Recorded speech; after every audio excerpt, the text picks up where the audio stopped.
3, 2, 1. Hello closers, welcome to episode 3 of Inbound Outbound, a sales and marketing podcast for the Barrage business owner and soft sales team, giving you sales and marketing insights about action today and revenue tomorrow. This week we have an extra special guest, someone with significant experience in the world of retail sales and marketing strategy. Owner of Concept Music, established in 1980, but we will refer to him quite simply as the Maestro of Marketing and the Conductor of Retail, Mr. Graham Hoskins. Graham, welcome aboard. James, thank you, Anthony. welcome. Welcome. Thank you for coming down. Pleasure. Now, Graham, you've been in business quite a long time. How long have you been in business? I've had the shop for 42 years. Wow. So opened in July 1980. Jeepers. That's Yeah. Who'd have thought? Wasn't a plan. decades. Wasn't a plan. You started in the Perth City? In Murray Street in West Perth. Wow. Found a premises there, was there for 20 years, and shifted to Wembley, the current location, in 2020. It's sort of gone in decades actually. I opened the shop in 1980. In 1990, the owner doubled the size of the building for us because we ran out of space. Then parking and access became a big problem in West Perth, so found the property in Wembley, shifted there in 2000. 2010, the air conditioning shop next door went under during the global financial crisis, and then we took over that half of the building as well. So it's sort of been on in 10-year cycles. The last of the 10-year cycles was COVID, so that was fun. What a marker. It's a beautiful I've story. only just realised that was 10 years as well. Graham, I just wanted to ask, what was it like doing business in Perth CBD? Because I've personally done a bit of business in there. My God, difficult. Yeah, I was just out of the CBD, so I was up more towards Havelock Street in West Perth, so that was a plus and a minus. Unfortunately, it was an area that people didn't think of as having a shop, so we used to often get people calling us from Murray Street in the city going, "Oh, I can't find you, I can't find you." And I said, no, we're in West Perth. So they'd have to work it out for themselves, pre the days of Google Maps and look up the phone book, dial the number and ring them and say, "Where are you?" I remember coming there some 20 years ago. It was a good location at the time. It was a big premises, had a big basement that we got for peppercorn rent that I could use for workshops and studios.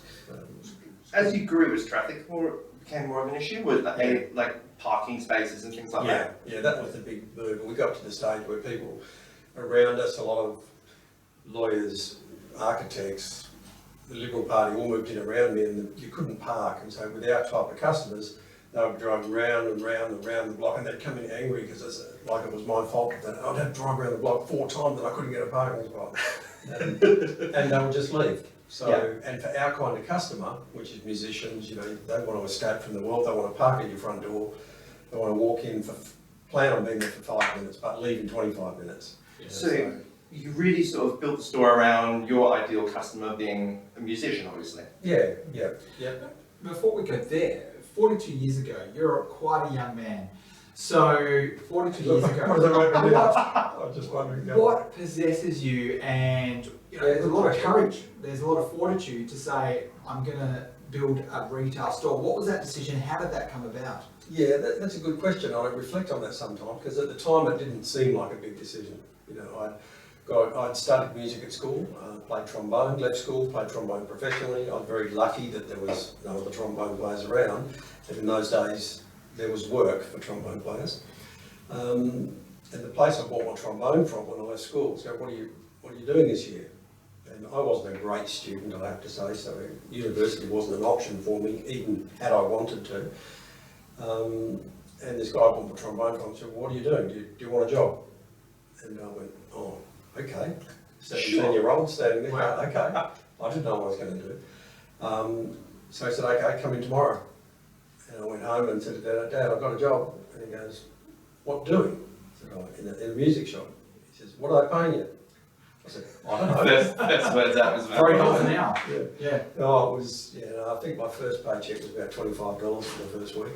And he forgot to pay me the first week. His wife sorted him out the week after. So. Wow. That was so that would have been 1972. So did you have to fund this obviously yourself, or did Mum and Dad pony up? How did you come up with that money I was lucky I had to a lot buy of that support, stock? and that's why it wasn't I didn't feel it was such a big decision. I worked at that other shop for 8 years, and by then it became obvious there wasn't a future for me because of family coming up in the business, which is fair enough.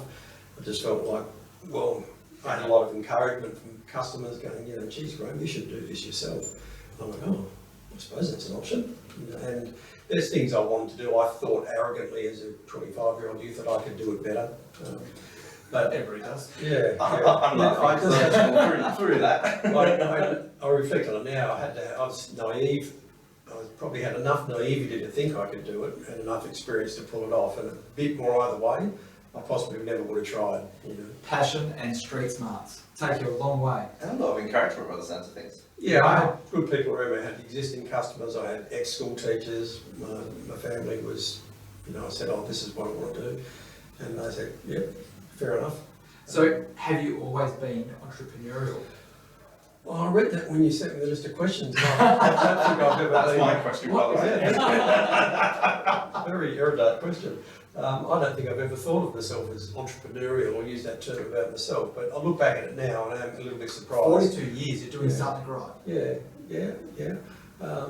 People say that, and it's nice to hear it. I know, but it's just what I do. But it's just what I do, so I don't see it as, and I'm not saying that arrogant. I don't see it as anything special. I just see it as I turn up every day and I try to make people happy. I try to buy good gear and help people choose their gear. And you know, you say about my stock level, I didn't start with $1 million worth of stock. And I went backwards fast for the first 2 years. I didn't earn even enough to pay income tax for about 4 years. You just said something then. I'm going to pinch on there. Is it okay to say your stock level? Oh, I've got over $1 million worth of stock now, but that's built up over 40 years. But it started with 30,000. I was just about to ask. That's amazing. I was more interested about how he started it. Yeah. Wow. And I had good relationships because I've already been in the industry for 8 years. I had good relationship with suppliers already, so things were different then. They were quite happy to give me an account and say, "Yeah, sure, Graham." Music shops were very easy to get into, just impossible to get out of once you're in. Especially if you've got a massive passion for music. Yeah. So, quick question: how many famous people then have walked into your store? Oh, gee, countless. It's quite gratifying, really, when I look back at it. I mean, most of the local bands, you know, many of the local big bands even been coming in since they were school kids. You know, so I can remember serving Diesel, you know, when he was, you know, Mark Lizotte in his school clothes from Wesley College. He used to come in quite a lot as a little kid looking at the instruments, and you know, so now he's Diesel. So is he famous? Yes, he is. Does he come in? Yes, he does. But so most of the local bands over the years, whether it's the Eskies or any, I've known most of those guys since they were school kids. So it's quite fun to see them come up. And now they come in with their kids going, "I bought my first guitar off Graham, and now I'm going to buy you a guitar." And I go, "God, time has flown, hasn't it?" If you had to say, who's my top 1, 2 famous people? Top 1, 2, 3. Interestingly, one of them was someone I'd never heard of. This would be me. This would be somebody would walk into my store and I'd be like, "Who are they?" Like, I would actually be like that. Yeah. We often get customers say, "Is that so-and-so over there?" I go, "Yeah, it comes in all the time." You know, but gee, countless. I've got a good story I'll save for later. Okay. But Joe Walsh was a standout for us. Joe Walsh from the Eagles, and I remember I wasn't even in the shop when he came in. I was in Sydney at a music association executive committee meeting, and I got a message from one of my staff saying, "Joe from the Eagles was just in." And I'm running through the Eagles football team going, Joe, there's power. No, Joe. And I said, "Joe?" And he goes, "Walsh." Oh my God. And I was in Sydney and I missed it. You know, so I came back the next day and... Hang on, did you get a photo is what I would have sent back? No, social media. He bought his mic. You were so cool there. Yeah, I know. Yeah, no, taking the photo. Social media. Well, there's a story to that. No, there's a story to that because he sent in his minder first, and the minder comes with instructions, and he says, "I've got Joe Walsh outside. Oh my God. I'm going to bring him in. Leave him alone. Don't talk to him. If he wants to know something, he'll ask you. Don't ask for photos. Don't ask for autographs." Very reasonable. So that was like the ground rules. Really? And that's fine, you know, and that's so okay. That's what we do. So nobody got a photo. You know. Yeah. Back with me, I come back from Sydney. He comes in again. You know. So cool. Then he comes in a third time, Now you do something right. And he's chatting to everybody, he's asking their advice on what does this pedal do, and what about these leads, have you got these sort of capos, and I'll get some strings. And so it was super cool that he came in once, but it felt like wonderful vindication that he came back a second time, came back a third time, just on his own, and bought. Oh, he's obviously a gear junkie, as most is, like all my customers, he's a gear junkie, and he just kept coming in, buying more gear, you know, so that, he was a big highlight. And we did get a photo in the end, and we did ask him to sign a guitar, even though it still felt awkward. Jaden Smith came in and bought a very, very nice guitar. Now, I didn't know who Jaden was, but yes, I'm saying, oh, so we've got Jaden Smith, I think he's Will Smith's son, and it's not my era, it's not my genre. And others go, my God, you're kidding. You know, do you know who he is? I said, well, it's Will Smith's son, that's all I know. You know? And of course, next time he's on stage at the stadium, and I go, oh, that's who Jaden is. Tommy Manuel's become a good friend over the years. Tommy, we've done a lot of workshops with, a lot of in-store appearances with, and for some reason he's just one of those people that the first time I met him I had to pick him up from the airport to bring him into the store, and we just got along extremely well.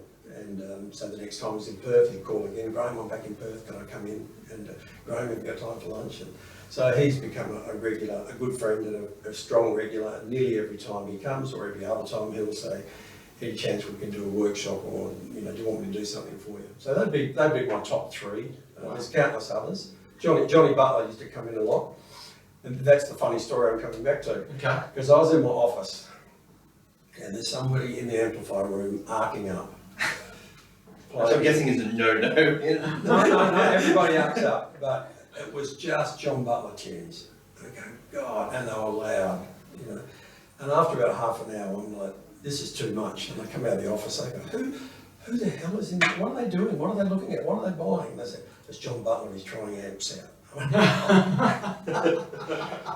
And so I thought, anyone can come in and play John Butler, it's John Butler. You know. wow. So let's move on to your business. Yeah. Let's get down to the nitty gritty. We want to know about your business. What makes you successful? How did you know you had the makings of a successful business? I don't know, I just think it wasn't like I'm going to be a success and I'm going to plan this and I'm going to do that. It's just like, oh, yeah, I think I could open a music shop. I think I could do a good job of that. And I just did it. You know, so it was, I don't know where on the journey, I don't think I've ever sat back and think, oh shit, I've become successful. I just know that I'm still there, and you know, over the years the brands have increased, the quality of the brands have increased, and people approach me now when they want to put a new product in the store, whereas early days it was, please will you supply me with this brand, please will you, and they go, no, we've got enough people selling our product. So people approach me now and say, Graham, you know, would you please put in our range of product? And I'll look at the product, and if I think it's a good product and it's good for my customers and they're good people to deal with, we'll have a look at it. What are the terms like these days with your suppliers? Have they changed? Is it more of a grind? I've always tried to have an extremely collaborative relationship with all my suppliers. I just think it's smart. In retail in general, I have found that retailers have an adversarial relationship with their suppliers. That's normally true, yeah. Yeah, and which I don't understand. And every time I get to talk at a convention, a musical convention, I'm challenging people. Your suppliers are critical to your business. Correct. You know, they finance your business, they hold your stock for you, they take care of the warranty. Why would you want to piss them off? You know, and but they asked me to pay my bill. I said, well, God that's forbid. their job. You know, I'm constantly amazed by people who get pissed off with the secretary or treasurer of some organisation who's rung up demanding to get paid. And I go, well, that's their job. They're just doing their job. You know, and I found that most, 99.9% of people are extremely easy to get along with and extremely cooperative and helpful. They want your business. They're not trying communication. Yeah, it is. And my very first accountant taught me a lot of lessons there. You know, when things were really hard and you were struggling to pay the bills. I remember him saying to me once, he said, well, I owed a particular supplier quite a bit of money. I still had all the stock. It just wasn't selling through. So that's lessons as you go. That sometimes buying a lot of stock because the supplier tells it's a great idea. Yeah. Do you have like a 90-day holding term, or no? No, 30 days. Yeah, nice. Some it's cash up front. But with the supply situation, I was struggling with a particular supplier. I said, I can't pay him. He said, well, just pay him something. Pay him something every week.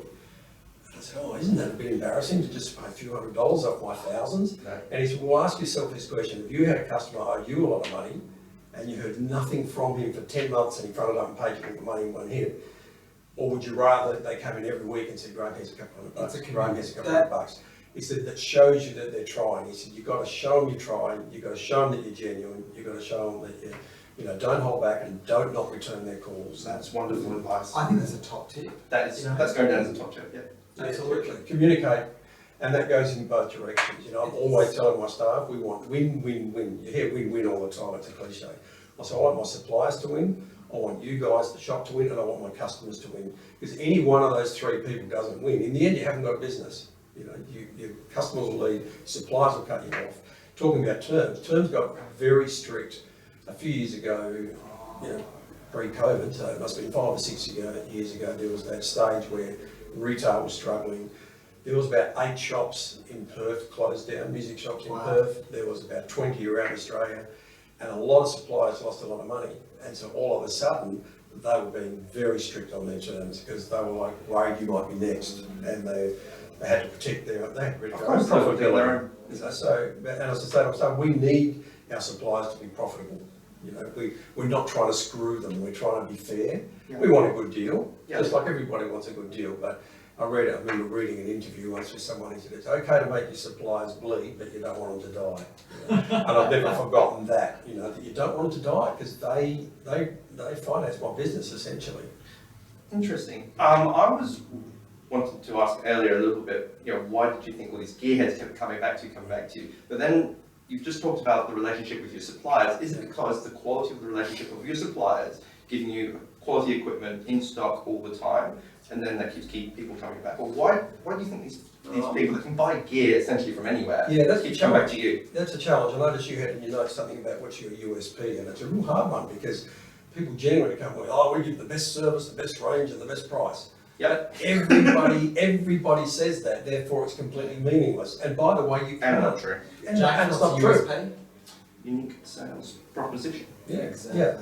And what is it? And I've been challenged on that many times. Even before I opened the shop, my father had a client. He worked at IBM in computers, back when computers were mainframes. And I had lunch with somebody from Market Force. He was one of the directors of Market Force Marketing. And he's going, Graham, who's your demographic? Yeah. And I'm like a 24-year-old kid. I'm going, everybody. And he goes, no, it's not everybody, Graham. Who's your demographic? I go, no, everybody is. Musical instruments are unique. Everybody's my customer. And he pushed me on it and eventually said, okay, fair enough. And didn't come back to it. And it was a couple of years later in me going to a lot of marketing, a lot of advertising, a lot of copywriting. I was fascinated with consumer psychology, that I started to get what he meant. And I started to realise that everybody isn't my customer. Everybody might be a customer for petrol or bread. For musical instruments, mums and dads are a demographic. White collar employed, primarily sexist guys, are a big demographic. Big demographic. If they're living at home, don't have a mortgage, don't have kids, maybe aren't married, big demographic. Because everything's at their disposal. So, I got you paid, what can I buy? And you're locked down. Yeah, COVID. Well, that became everybody's demographic. Yeah. But we've got 3 or 4 primary demographics.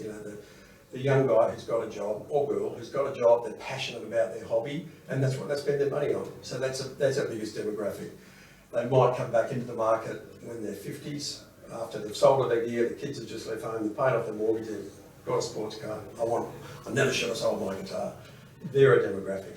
Parents are a demographic, schools are a demographic. So, because you have good relationships with your suppliers, do they look after you with hard to find instruments? Do you get special, this reissue guitar, this 1954? I'm going to say yes, but nothing's black and white. I've learnt that over the years. When I started out, everything was black and white. Now everything's shades of grey, with apologies to that analogy.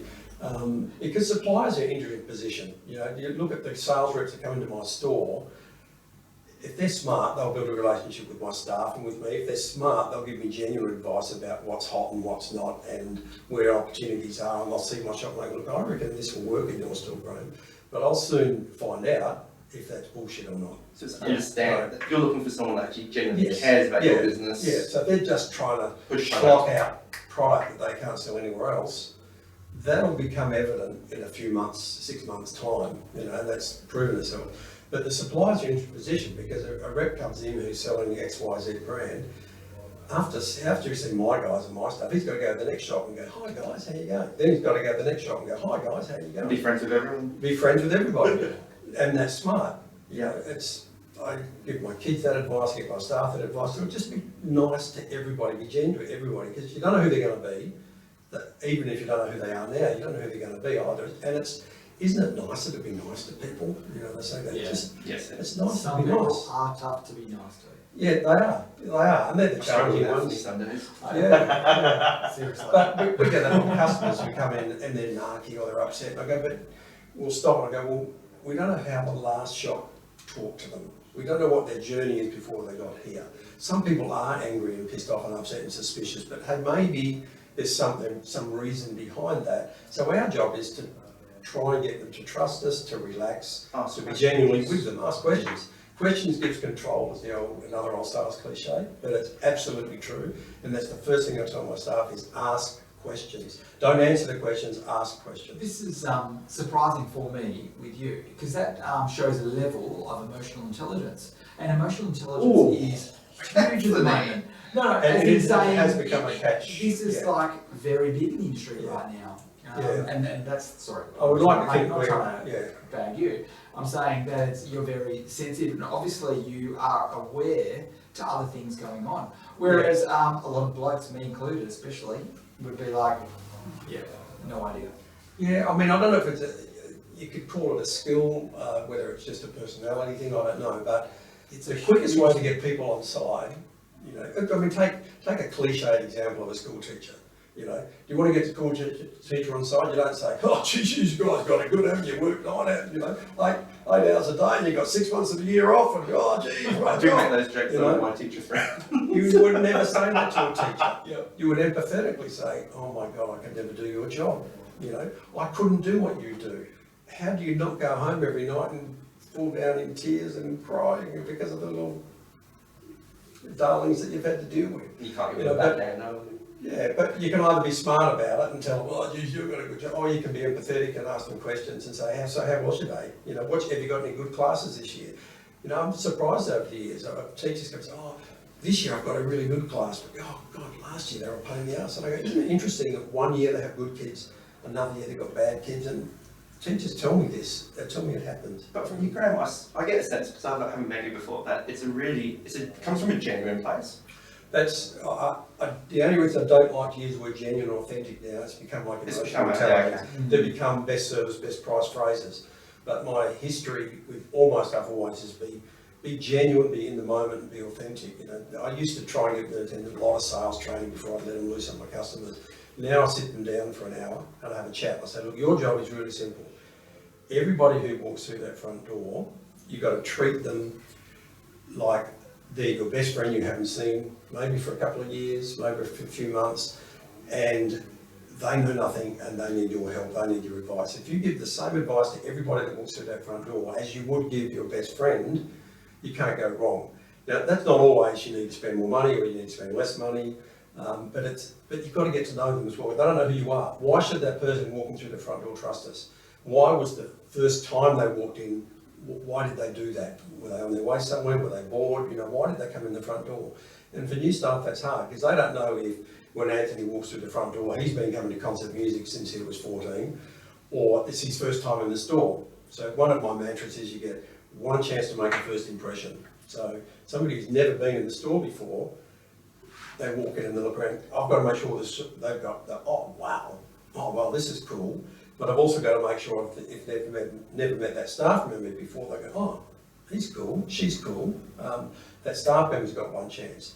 The shop's got one chance. So you get one chance to make a first impression, and you know that's critical. Do you think that through though, in terms of the way you lay out your store and the way you position your stuff? Is that sort of absolutely, yeah, absolutely. I try to. nothing's perfect. There's always another one of my mantras is you can always do everything 1% better. So if something's not done the way I like, I say, guys, we can do 1% better here. How do you approach that thought process? I try to remove myself from it. It's interesting. Sometimes I need to be out of the shop to do it. So if I'm at a convention or something, I find that I remember talking to a wholesaler once. I said, when I'm at a convention, it's like I've jumped out of my aquarium, which is my shop, and I can be objectively looking at it from the outside. But when I'm in the shop, it's like being inside the aquarium, swimming around. And when you're swimming around in it all day, you don't necessarily see that plant's dying or that rock should be moved or, gee, my little mate in the corner's looking a bit bum up, isn't he? When you hop out of your business and observe it externally, it's very different from being on holidays. So I used to talk to this man, this wholesaler. So when I'm at a convention or at a dealer flying, it's like I'm jumping out of the aquarium and I've got this objectivity that I can stare at it from the outside and look at it and go, right, well, that's got to change, that glass needs cleaning and that rock's got to be moved, to extend that analogy. But inside, I will regularly open the front door and just look. You know, I pull back right at the front door and look around. And I go, right, is a customer going to be comfortable when they walk in? What are they going to see? Do they know where they've got to go? Do you extend that to the street?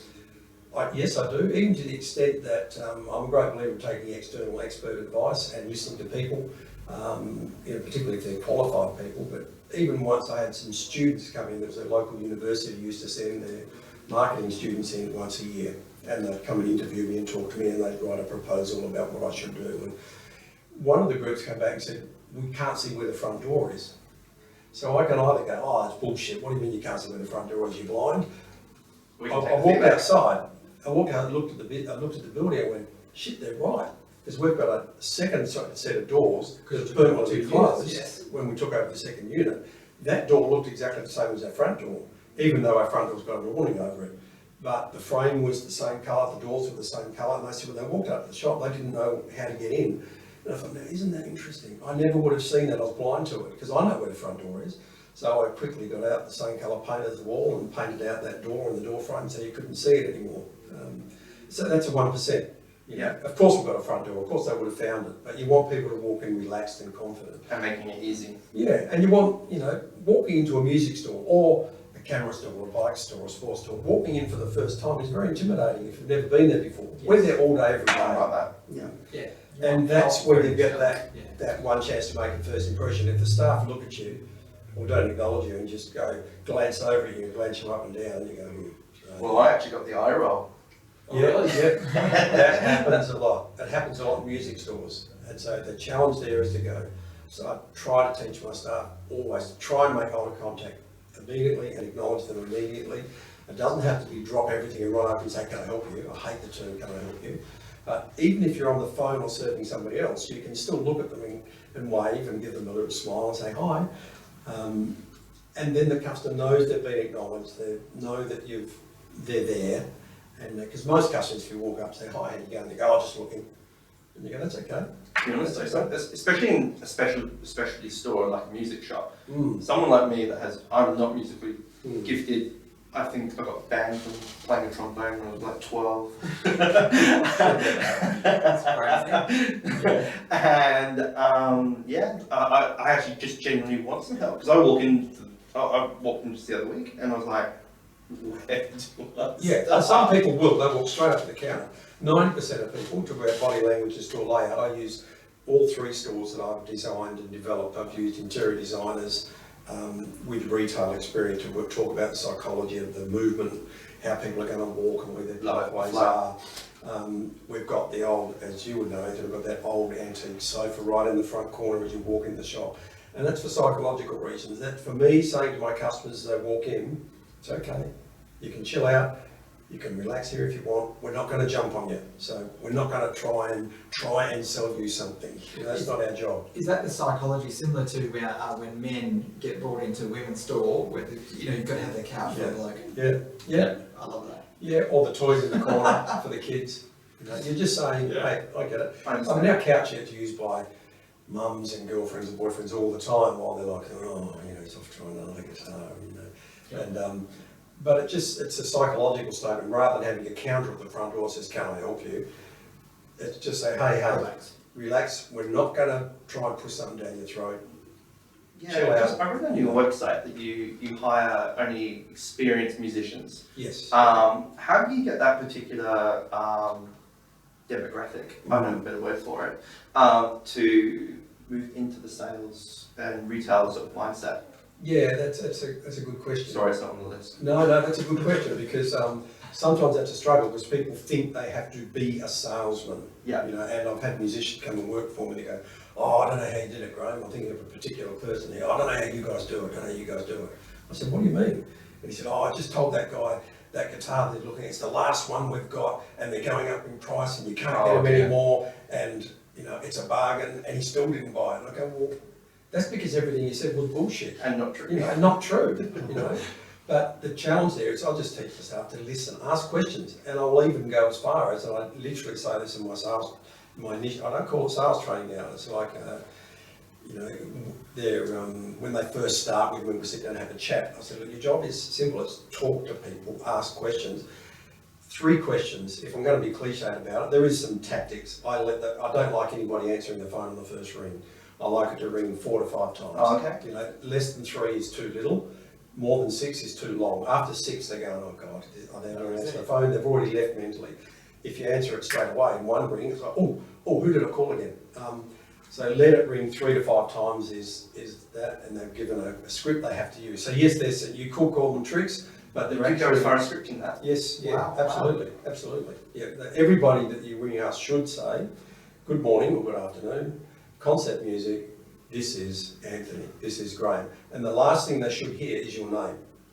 Because if you say, hi, concept music, Graham, can I help you? The last thing I hear is, can I help you?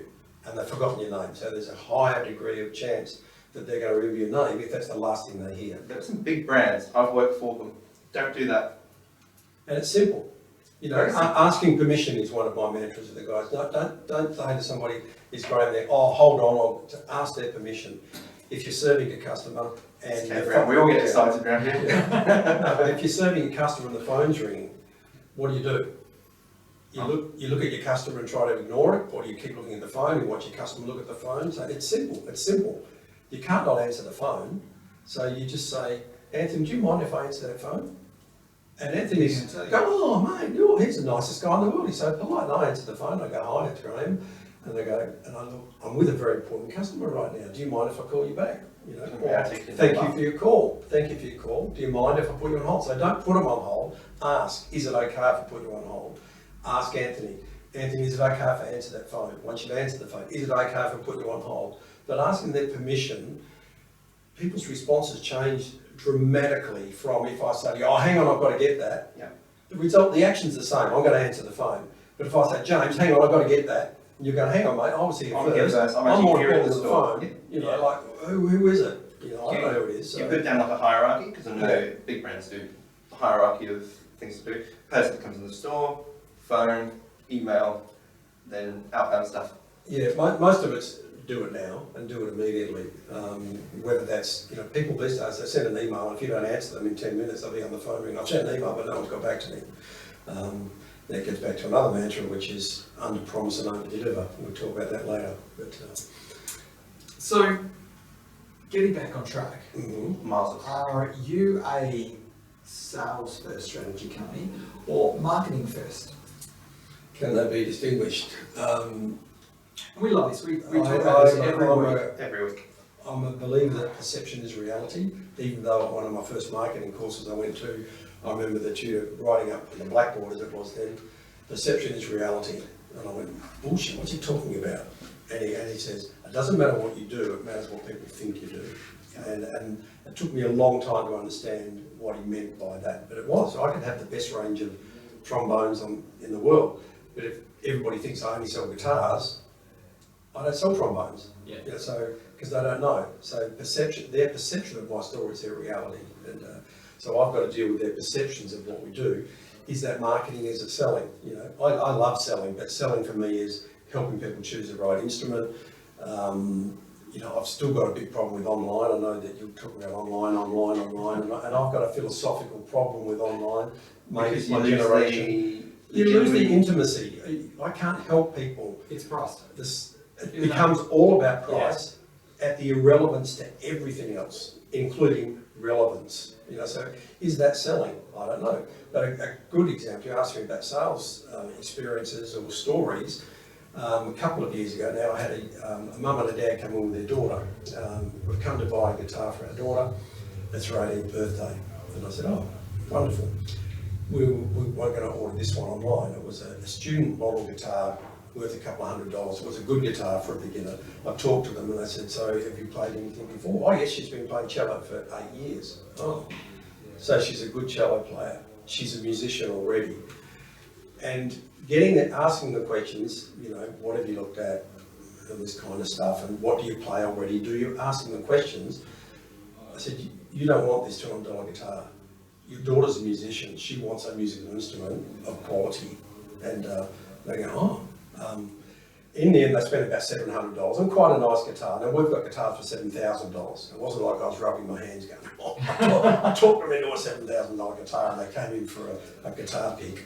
But they left, and as they left, they said, we're so glad because we were going to order that $200 one online, but we thought, well, we might as well go in there and get it ourselves. But once they got in there and saw the range and they talked and she could hear the differences and she could see what was going on, their response was, so glad we didn't buy it online. Is that a key difference? Because I had that emotional response as well. I brought in my daughter Isla. We were going to go for that $200 acoustic guitar because I was learning guitar. The guy there, he was like, okay, have you tried anything else? Well, no, she's just learning. We don't really know anything. But the difference between that $200 guitar and I think it was probably a $400 guitar, Kato, was just... There's quite a dramatic difference. That doesn't mean I think all my customers deserve the option or the choice. It's not to me to prejudge, you're starting, well, here's the cheapest $200 one we've got. It's not my decision to make. It's arrogant of me to make that decision.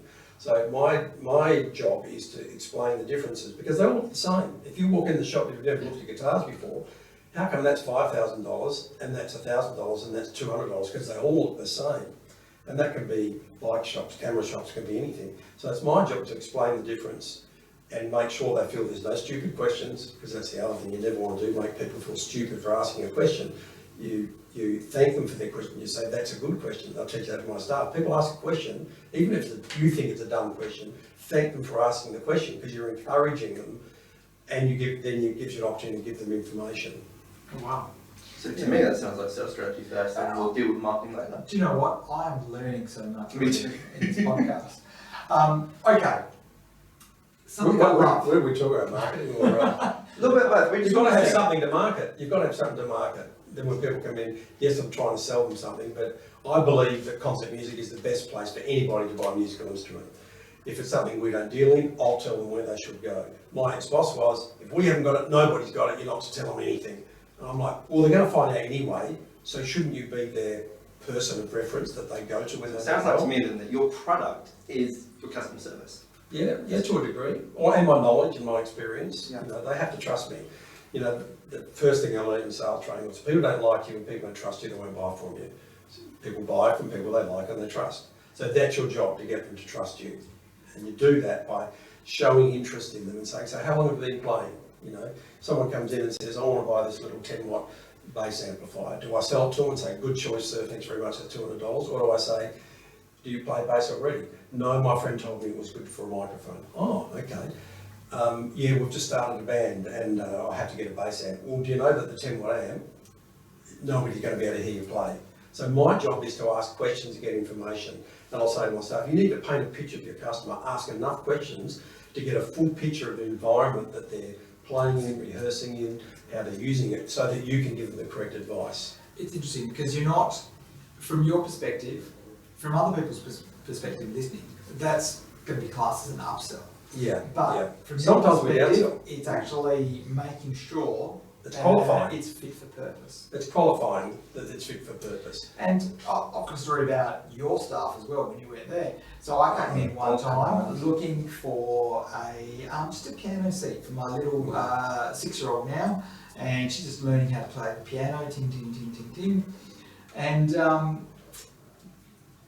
concert music didn't have it in stock.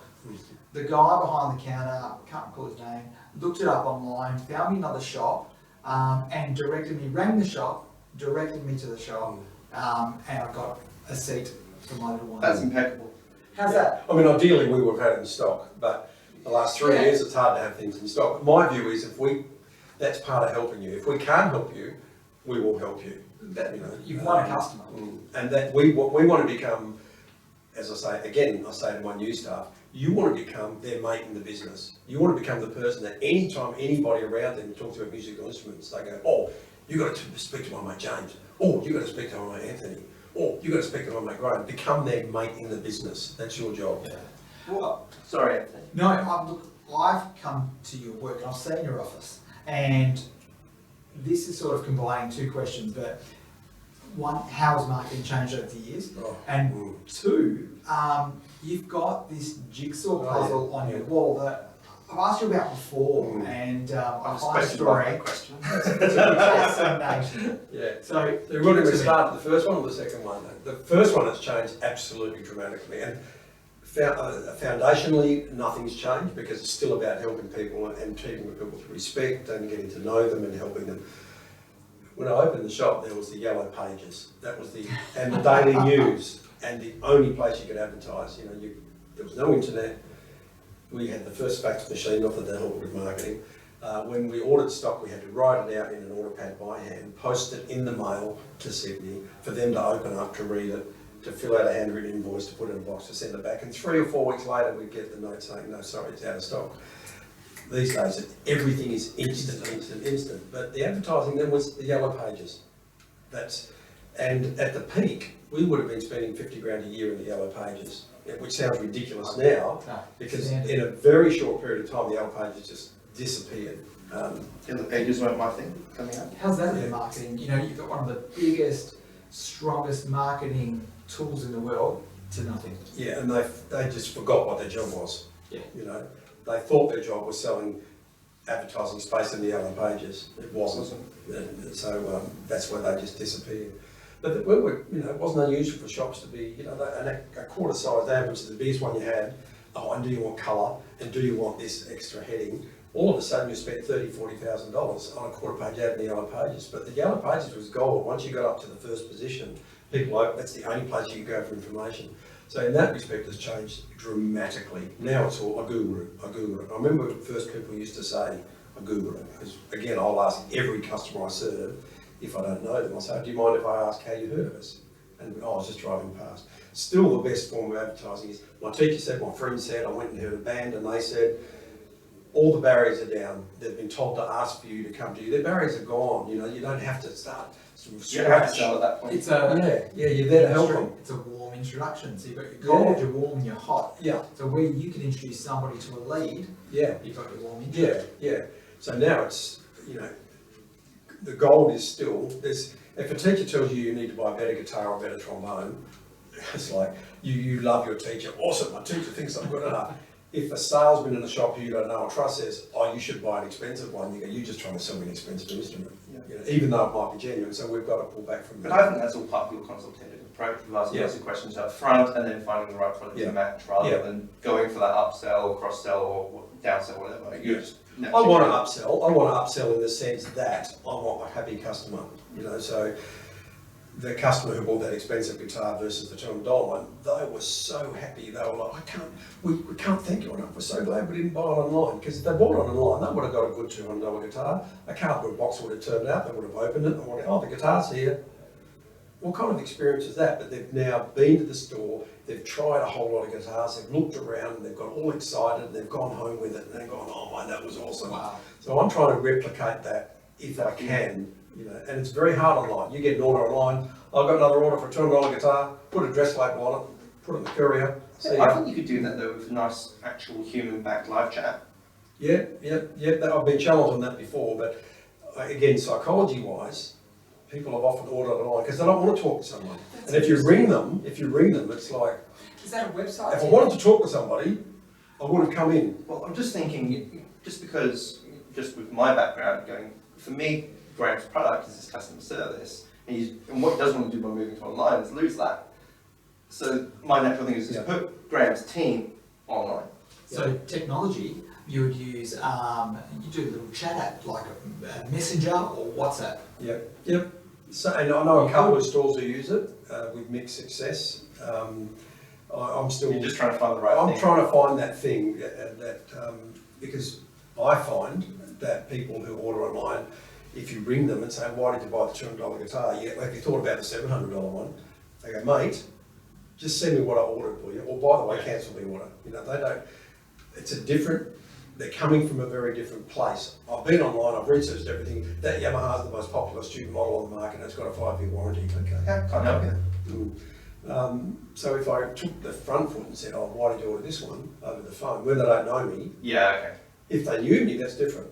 I'd say, "James, you just ordered that $200 guitar, who's it for?" I would Me. ask you, "Who's it for?" Me with no talent. Right. I say, "James, have you thought about golf clubs?" No. I would say, This is what I do. I would say, "James, if you've got no talent, you need a good guitar to give you all the help you can." All right, the jigsaw puzzle. Jigsaw puzzle. Okay, Talk to jigsaw me. puzzle was I've used that several times now. Yes. That's an idea that What's I the whole had. premise? It's a little bit hard to explain audio, but my premise is that it's marketing. How can I get people to visit my store? You know, and that goes back to quick digression onto my little man sticker, my keep it a hands off sticker. I've had the keep it a hands off sticker. We worked out the other day when the printer came in that we've given away over 100,000 stickers in the 40 years because I get a couple of thousand a couple of times a year. And that was from me sitting down trying to think, I've just opened a music shop, how can I make people remember who I am, where they've been, and how can I make them want to stick something on their case? Because it can't say, I tried a sticker that said, I got mine from Concert Music. Bumper sticker, Concert Music. Why do they want to stick it on there? The little gangster logo that we use with the slogan, keep it a hands off. Mate, can I take a bundle of those? Mate, can I have some of those? I should have bought some. Can I have some of those? I get school teachers say, "Mate, can I take a bundle of those, get my kids?" I went up to Hale School last year to deliver an instrument to them and walked through their storeroom, which is in a public gallery, and there must have been 30 or 40 cases with keep it a hands off stickers on them. Everything from brand new to 10 years old, you know. I go, what? Because kids, they want to stick it on their case. So that's the marketing side of how can I make people want to advertise me? They're not going to do it because, "Oh, can you please put a sticker on? Can you please put a bumper sticker on your car that says Concert Music?" So what? But when I come up with keeping a hands off a little man, it's sort of funny, it's gangsterish. You go, "Mate, don't touch my guitar. Don't touch my guitar. Keep it a hands off." I sold a very, very nice flute to a lady last year. What's that very nice? About $2,500. Exceptional flute. Flutes go up to $20,000, $30,000. Oh, wow. But a student starting flute is say $700 or $800. And the lady came and bought a $2,500 flute. I was talking, I said, "Do you mind if I ask how you heard of it?" She said, "Yes, I was driving along and I saw your little man on the front of the store and I remembered I had that sticker on my case when I was learning at school." Really? This is a lady about 35. Wow. And I remembered the sticker and I thought, "Oh, I've got to go there." So the little man has been a consistent for 42 years. And people recognise it. They can't remember the name. They go, "Oh, what's the name of the shop? I don't know." And in online times, that's even more important because people just go, "I bought it online." Or where from? I don't know, because I had 10 different shopping sites open. I was looking at all these different websites. It arrives, I know where I bought it from. So everything we send out online has got the little man sticker, it's got the little man pick tin, it's got the little man plectrum, so that people have got that little symbol to hang on. Back to the jigsaw, the same thing. How can I make people want to come to my shop rather than come to Concert Music, we'll give you a big discount today. You know, so will everybody else. And they go back to their existing store and go, "Oh, Concert Music's got a sale, can you match their price?" You know, so what's an imperative I can give them? So the idea I come up with was the jigsaw puzzle. I did it in pre-internet times. The first time I did a Beatles promotion, we won some box CD sets from a supplier, Beatles collection CDs, limited edition. I thought, what the hell am I going to do with CDs? You know, let's run a competition. So developed from that, I bought a big pile of Beatles posters, had them made into jigsaws.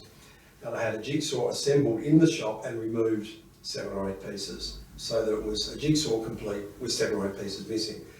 Then with the other 10 or 12 jigsaws that I had made, we wrote a letter, we stuck a single piece of the jigsaw and mailed it to our entire database. So our jigsaw went to about 3,000, 4,000 people with a single piece of the jigsaw stuck to the top corner, Right. with the impetus that bring this piece of the jigsaw in, see if you've got the missing piece, and if you have, you'll go in the draw to win a Vox amplifier, which was played by the Beatles. Second prize, a Vox wah pedal, because we got Vox on board because the Beatles played Vox. And it was a tremendous success. You know, we just had hundreds of people in the shop with their jigsaw pieces, and their jigsaw pieces. So when I relocated the shop, I was thinking, now, can we do it again? What can we do? The jigsaw. Why don't we do the jigsaw? Now, in modern times, direct post is expensive. You asked about differences in marketing. We used to send out a newsletter in the mail every 2 months. It's just not practical anymore. It's just not practical. Email. People like it, so it became email. But email doesn't have an imperative to it. If it's a special, if it's news, I try to make sure I emails it to go out once every few weeks. I try to make sure they've got some product information, some staff information, some stories, and what's new. You know, you guys tell me, I get the feedback from you guys, where do people click on the website? They click on the specials, they click on what's new. Okay, you know, so, but how can I get them to connect with Concept Music? How can I get them to come into the store? Because the in-store experience is something else compared to the online. Yes, I'm trying to replicate online with what you get in store, but it's almost impossible because musical instruments in marketing terms, they've got touch, they've got feel, they've got sound, they've got smell, they vibrate. You know, how do you replicate that with a pair of speakers? You can go, oh, that sounds good, but then you come in the store and you see all the colours and all the lights, and there's actually smell. You can smell the lacquer and the wood, and you go, Do you pump that smell in, or is that just I have been able to do that. I've got a purifier in the amplifier room that has cedar oil in it, and Quart, Graham, quart. no different from going to the bread shop and having bread. Very true. No different from Darryl Lee pumping chocolate cafe. It's a known marketing strategy. Yes. So we try to keep the shop smelling fresh and clean, and ideally like wood, spruce or cedar.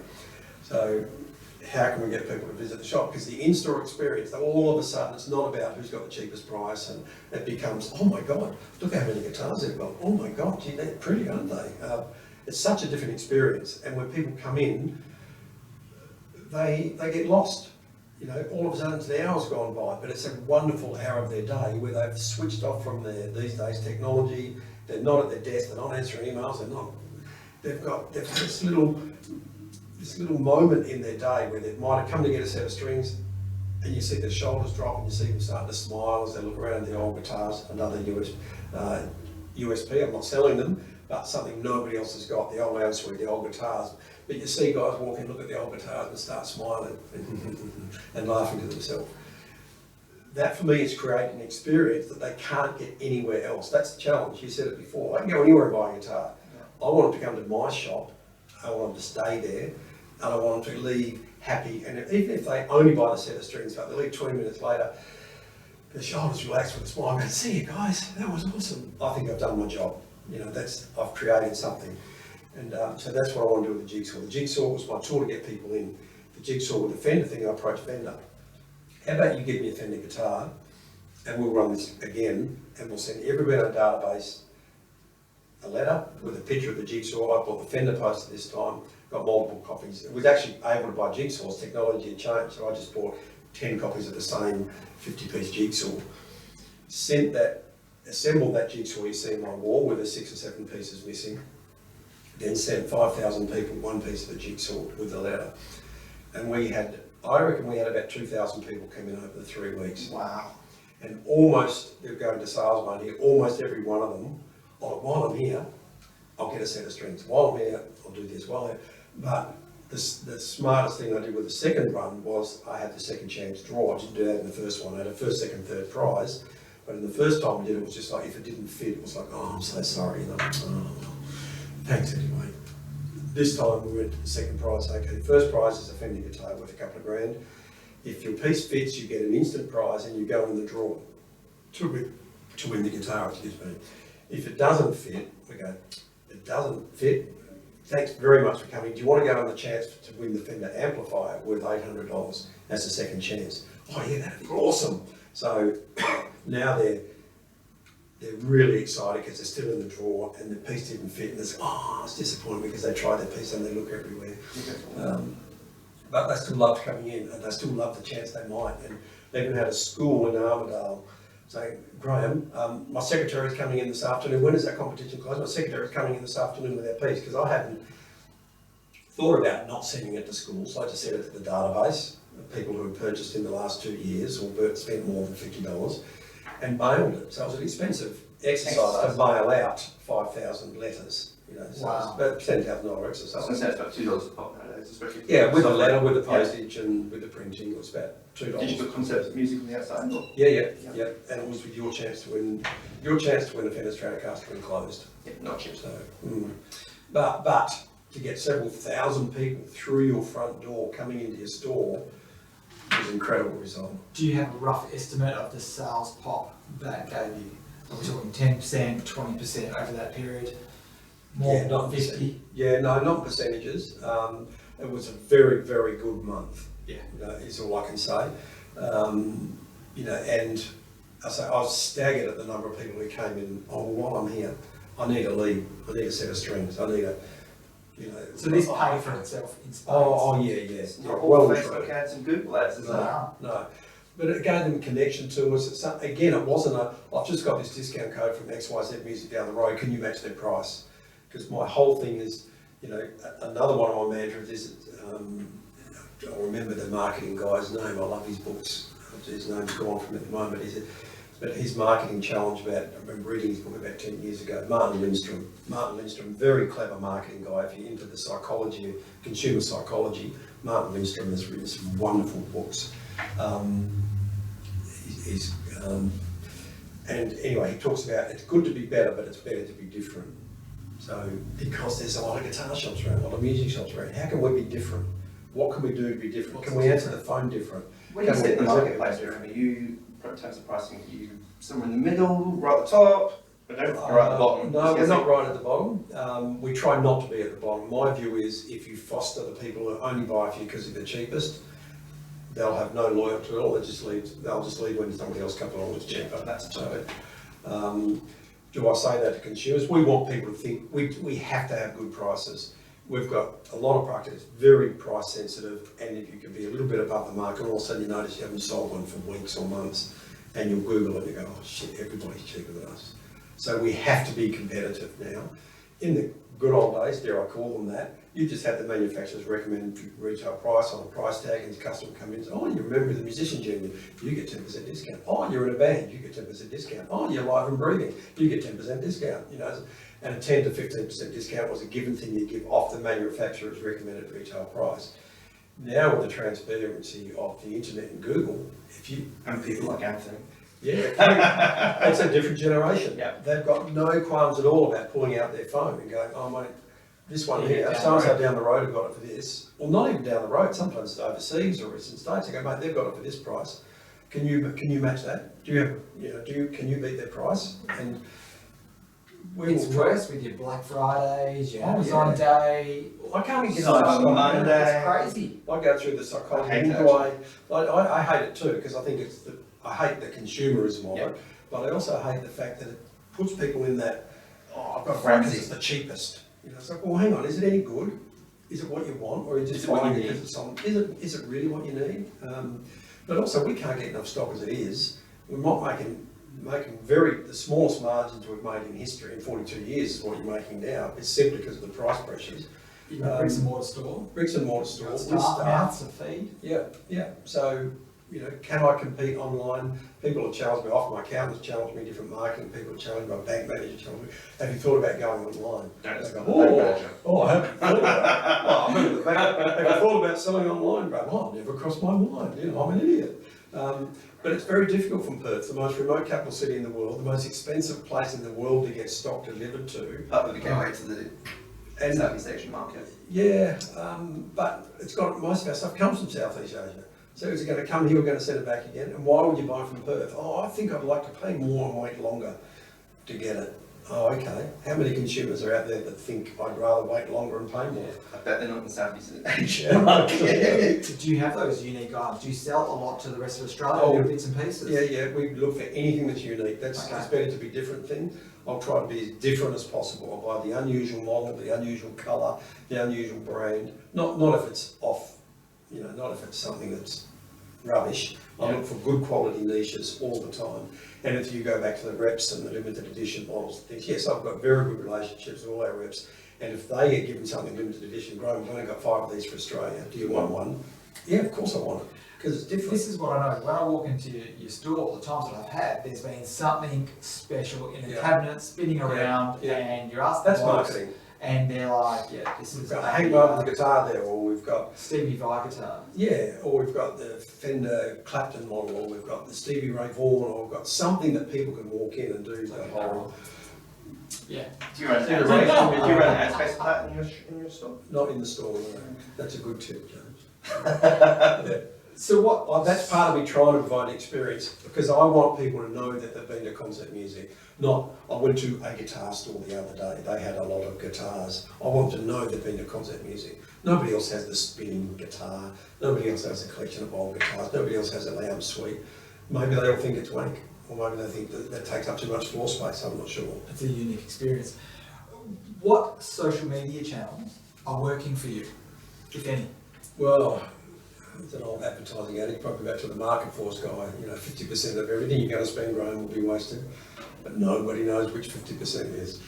Do you have a preference to a social media? I see you do a lot of YouTube.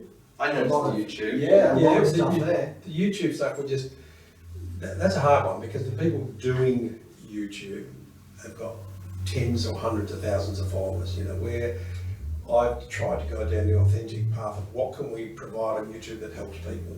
If a parent doesn't know what to do, here's Graham talking about how to choose a trombone, or here's Graham talking about how to restring a guitar. I'm using it more to build a relationship with the staff when they come in and see us. I'm not doing it trying to take over the world with I haven't tried to produce a viral video on how to restring guitars. What I've tried to do is people come and say, look, I need to restring my guitar. They say, look, we've done a video about it, and this is what you do, and this is the things you'll need. Have you turned on the monetization side of YouTube? No, I don't think so. Okay. I don't think we've even touched it. Wow. Not the potential of it. Okay. That's super interesting. Sounds like your job in the future. Yeah.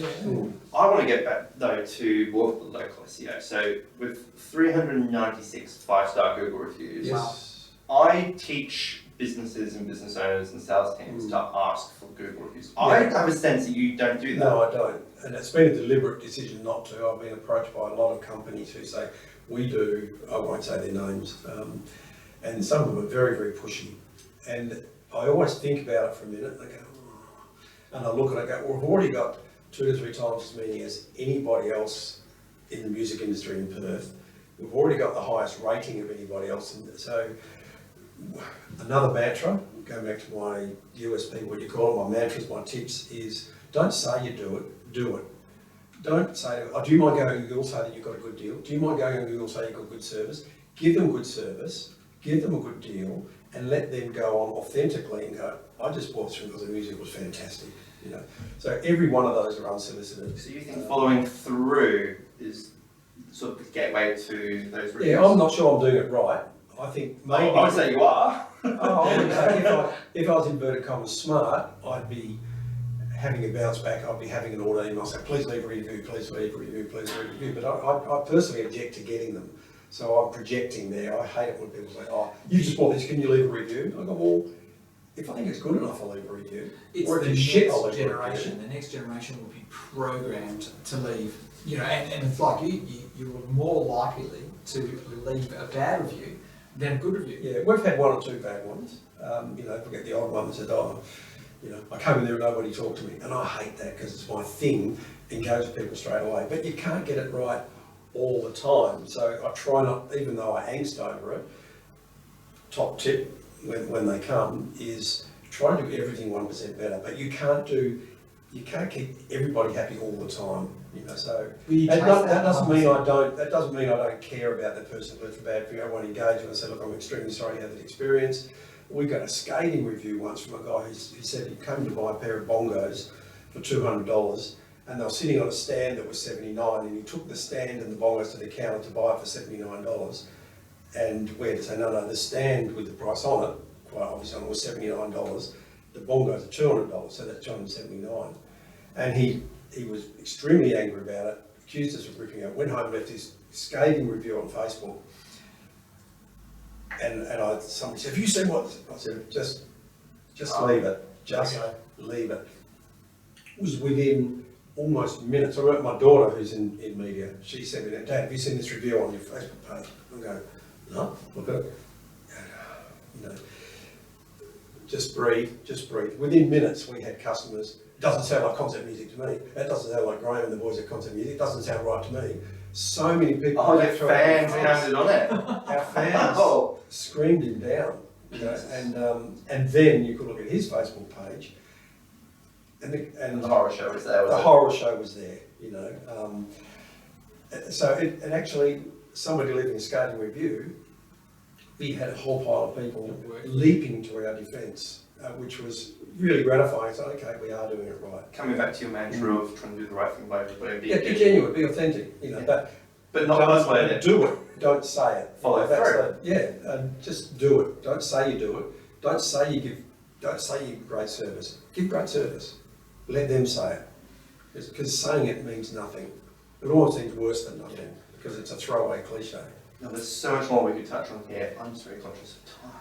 I want a couple of good ones. I want to talk about your thoughts about business partnerships. Yep. Yes, no, what do you think? I think they're critical at every level, but in the same way that my partnerships with my suppliers, we've already talked about, with my customers, I genuinely want them to get the best service I can.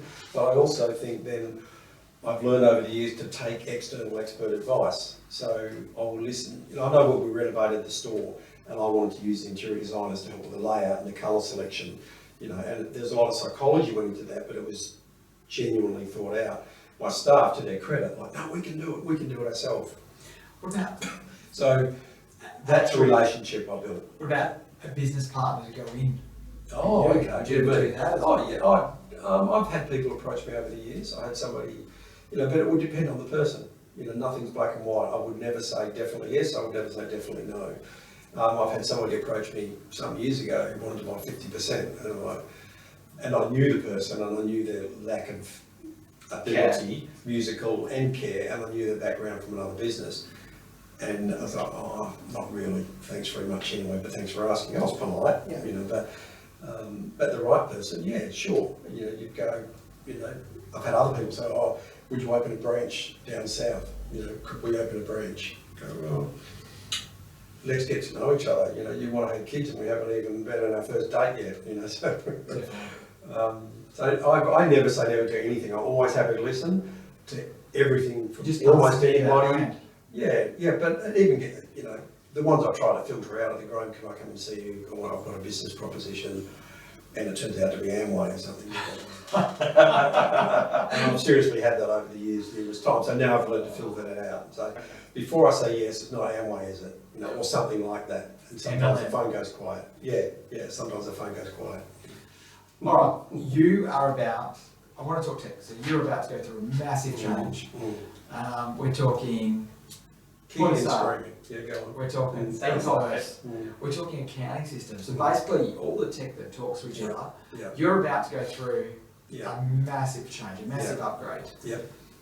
What are you looking, and what should other business owners look for in a change of that? I feel we're not at the cutting edge or anywhere near the cutting edge. I think everything we do now we can do better, and there's some examples of people doing better in the industry, I think. But I've also always been an early adopter. So it sounds crazy now. We had the first fax machine for a music shop in WA. We had the first FPOS machine. I go, this is awesome, you know. So I'm always on the front foot with anything like that, you know. Remember someone trying to explain what an email was to me once. I said, what's an email? You know, I remember getting a golf ball typewriter when they first came out. Autocorrect, that's awesome. But so I remember one of my drum teachers trying to tell me an email. It's a golf ball. Yeah. Oh,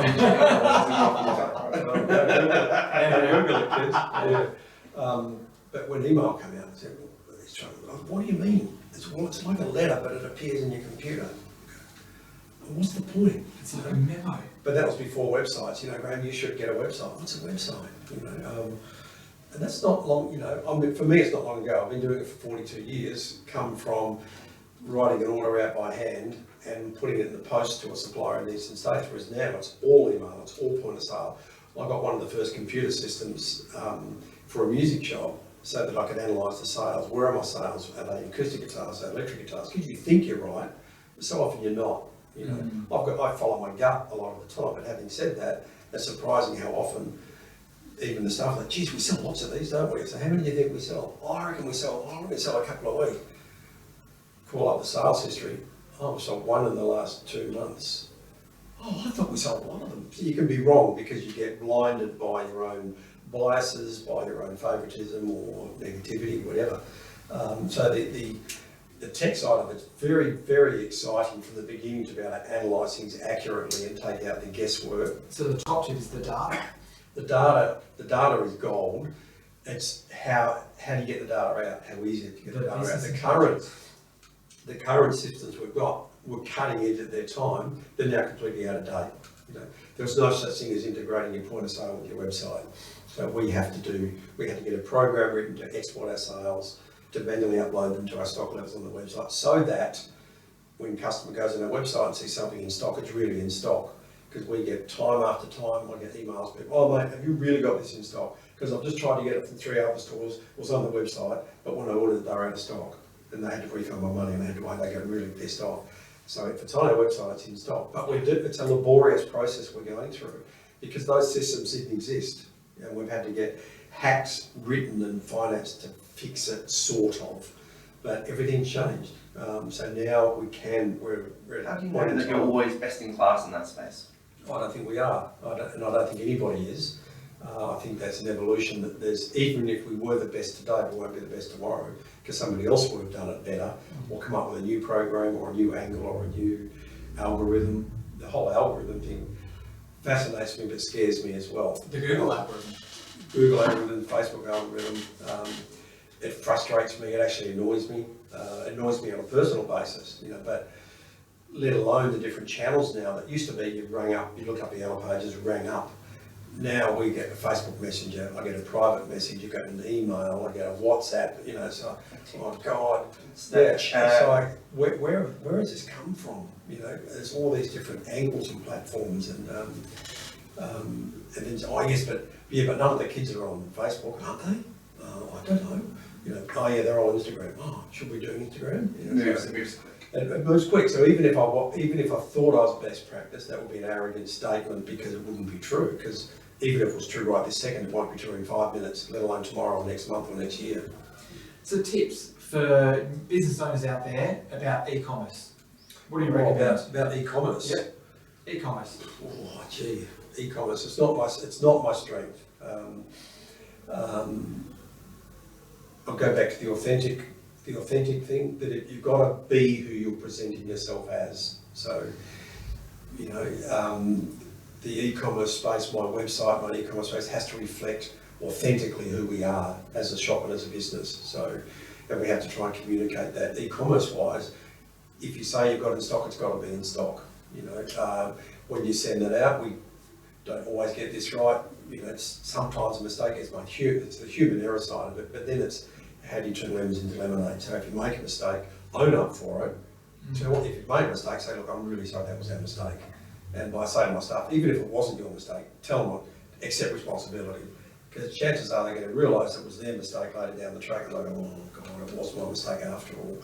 But if you challenge them on it and tell them they're wrong, and you've lost a customer. Reputation. You've lost a customer. Say, look, I'm really sorry. I say to my staff, obviously the message wasn't received as sent.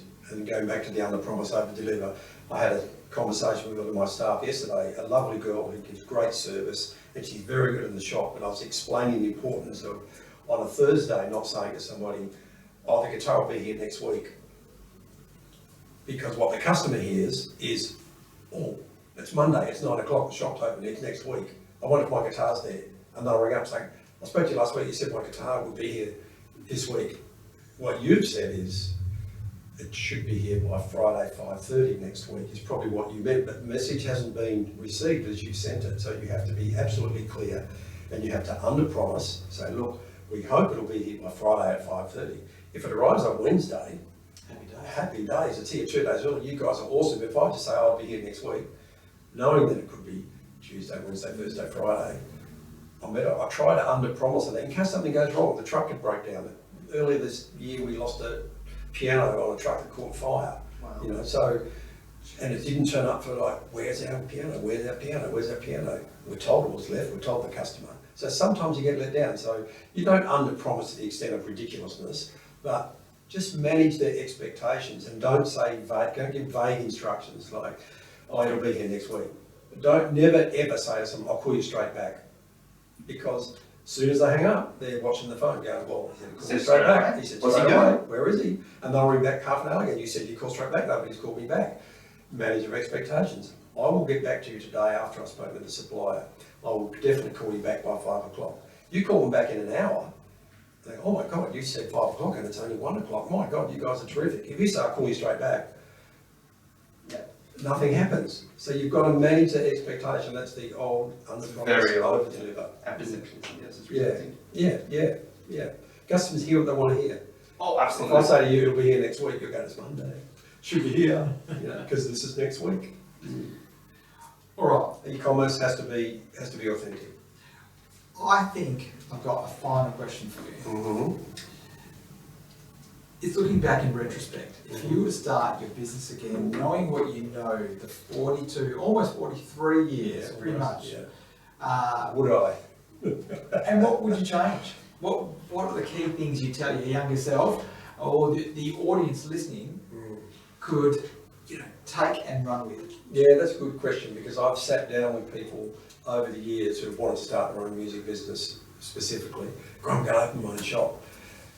And I'll try and give them tools that I didn't have when I opened my own shop. I had no idea what a stock turn was, what a margin was. I wish I had.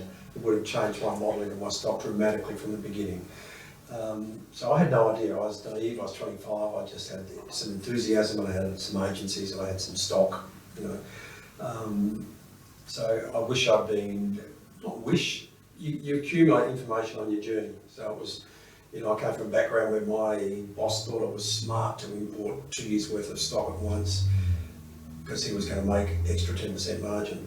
And I was only learning that a stock turn is how many times you turn over your money and how much more important that is than just margin, how everything's interrelated. I knew none of that. So, but the young people, they're so educated. They've got so many qualifications. They've got so many tools. You could say I was lucky that I had none of that because I could wing it. I could just wing it. There's no way of, if you were still there, you were still there. Most businesses went broke. I was lucky I didn't. I nearly did several times, and I look back and go, God, how did I get through that? I'd seek I sought advice from a marketer when I started, and I didn't understand what he's talking about. I didn't understand what a demographic was. I didn't understand what a margin was. So I just knew that I could buy some stock and put it in the shop, and hopefully people would come in. But it wasn't essential. No. Now I don't know. It'd be very difficult to start the similar business now. If you did, you'd have to start it small. The challenge for someone who said, I want to open a music shop now would be all the good agencies are locked up. I've had a customer a few years ago. I'm renting a shop in such and such suburb, and I've written a Fender, and I've told them they have to supply me. And I've written for Yamaha. Go badly. No, I've been to the ACCC. The ACCC says they have to supply me, and I go, trust me, that's not the way to start the relationship. But most of the big guys, the big brands, don't need more shops. They've got a limited number of people they want representing them. So getting an agency is very difficult. When I started, I had no king brands. I did have a Yamaha. A very good relationship with Yamaha because of my background in brass and woodwind, school music and playing professionally. And the Yamaha people, the rep knew me very well. So it's like, as soon as I opened the shop, I had a Yamaha agency, which was gold. That's my first agency. But I didn't have Fenders or Ibanez's or Martins or Taylors or Gresh or anything. No, you're just this little guy in the corner. We're not interested. So even if you one night had $1 million and opened the shop, you wouldn't be able to get the brands. Nobody would talk to you because they'd say, look, we've already got Concept, we've got Cosmic, we've got Mannings, we've got Mega. We don't need another store. We can't keep up with the stores we've got. So it'd be very, very difficult for someone to get started. So I would say start small, be patient, be polite to everybody. You don't know who they're going to be. The rep that you're dealing with now could have his own business tomorrow and have a great agency. The little agency he's got now that's worth nothing, next week he might pick up a really important agency. So be authentic, be genuine, communicate, talk to people, listen, take feedback. Don't be arrogant about it. Take feedback, particularly if it's qualified. Love it. Graham, thank you so much for coming on and classing up this shambles of an act. Thank you so much. Oh, it's been good. So much. It's been good to make me think back and reflect. Well, we try and call it therapy. Our weekly therapy. Yeah. Send me the bill. Yeah. Graham, if someone wants to come and find you, how do they do it? Well, they could Google me. That's probably the quickest way. Better be on top. Straight to the Music. website. Concept Music. Yeah. You know, the name was chosen for a reason because I had this concept in my mind of what a music shop should look like. People have said, "Why did you choose the word concept?" I go, "Oh, I had this concept in my mind of what a music shop should be," and it wasn't staccato music or clef music or you know, Graham's music. It was, I had this concept in my mind, and that's what I've developed, and it's probably become more than I anticipated. You know, I didn't visualise, one day I'm going to have 15 staff, I'm going to have all these major brands. It was, I'm going to open the shop, I'm going to be nice to people and have fun. Brilliant. And bricks and mortar in Wembley. Bricks and mortar in Wembley. Bricks and mortar in Wembley. Concept Music Right. Wembley. Exceptional.